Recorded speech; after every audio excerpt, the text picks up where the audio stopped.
Comment commencer un exposé sans être ennuyeux? Pendant ma vie d'étudiant, pendant longtemps, j'ai cru que pour commencer un discours, pour commencer un exposé, il fallait que je salue toute la salle, tous mes amis, tous mes camarades, les professeurs, etc. Sans me rendre compte que ça, c'était un vrai piège. Je t'explique. La manière dont moi j'avais tendance à commencer mes discours et dont tous les autres étudiants commençaient leurs discours, c'était en disant: bonjour chers camarades, bonjour professeur, je suis Assamoah Itan et aujourd'hui je vais vous parler de tel sujet.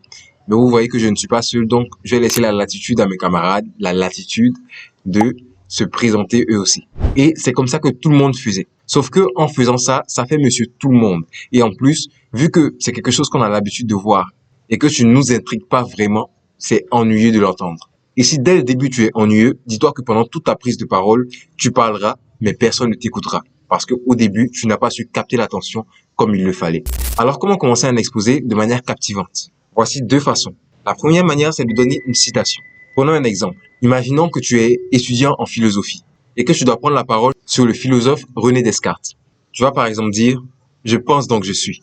Je pense que tous ici, on a déjà entendu cette citation. Et moi aussi, la première fois que j'ai entendu cette citation, je me souviens que c'était en terminale. Point. Je pense donc je suis étant une citation que la plupart de tes camarades vont connaître, vu qu'ils sont eux aussi étudiants en philosophie, ils seront beaucoup plus captivés parce qu'ils vont se dire: mais attends, je connais ça, tu vois un peu. Mais imaginons un cas où tu n'es pas forcément étudiant en philosophie. Quelle citation tu peux utiliser? Il y en a plein. Eh bien, en fonction de ton sujet, tu vas choisir une citation qui va dans le sens de ton sujet, qui va dans le sens de ce que tu veux dire. Et la deuxième façon, c'est de raconter une histoire. Je sais, je te le dis assez souvent, mais la répétition est pédagogique. Il n'y a pas de mal à répéter encore et encore. Et comme on le dit en Afrique, trop de viande dans la sauce ne gâche pas la sauce. Alors je vais continuer de te le répéter. Raconter une histoire, c'est l'une des manières les plus captivantes de commencer un discours. Pourquoi? Parce que l'histoire, c'est non seulement quelque chose qu'on entend, c'est-à-dire quelque chose d'auditif, mais en plus, quelque chose de visuel. Lorsque je raconte une histoire, tu vas non seulement l'entendre, mais aussi la voir dans ton esprit. Par exemple, si je te dis: il y a un village dans lequel tous les habitants sont blancs, mais où il y a un seul noir.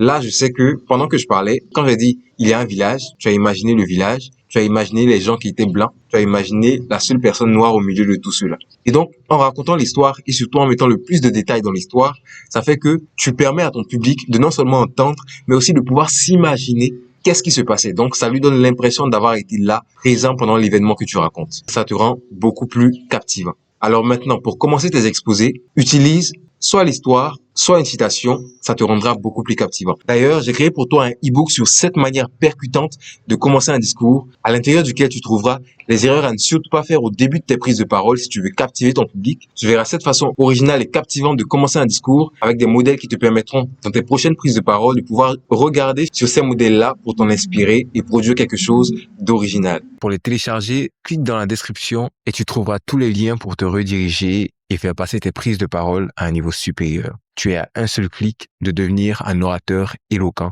charismatique et captivant.